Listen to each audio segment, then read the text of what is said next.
네, 트로트 가수 김호중 씨는 뒤늦게 음주운전 사실을 인정을 했지만 술을 얼마나 마셨는지는 구체적으로 밝히지 않았는데요.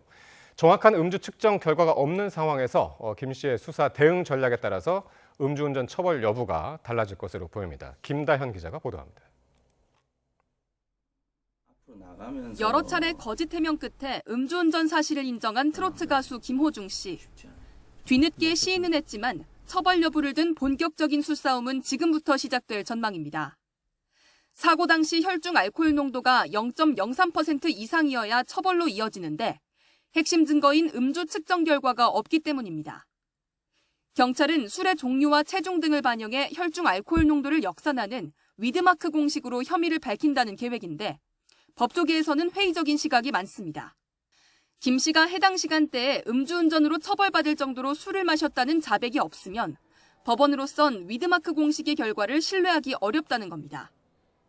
여기에 김 씨가 물을 많이 마셨다거나 구토했다는 등의 변수가 개입하면 위드마크 공식의 정확도는 낮아질 수밖에 없습니다. 위드마크로 이제 그런 의심이 들지 않을 정도로 입증을 할 수 있느냐. 여기에 대해서 법원은 지금까지는 그렇게 적극적으로는 안 봤습니다. 실제로 지난 2015년 임신한 아내에게 줄 크림빵을 사들고 한밤중 귀가하던 피해자를 치어 숨지게 한 가해자도 음주운전 혐의에 대해서는 무죄로 결론 났습니다. 당시 운전자는 술을 마셨다고 인정했지만 법원은 위드마크 공식을 적용하기 위한 전제 사실이 확실히 입증되지 않았다고 판단한 겁니다.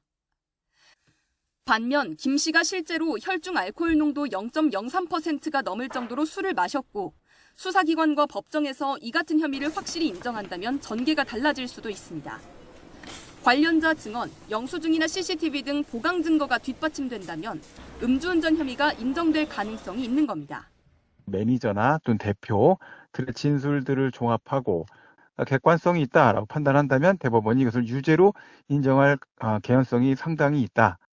결국 김 씨의 수사 대응 전략에 따라 처벌 여부가 달라질 것으로 예상되는데 어떤 선택을 하든 그에 따른 파장과 비판은 상당할 것으로 보입니다. YTN 김다현입니다.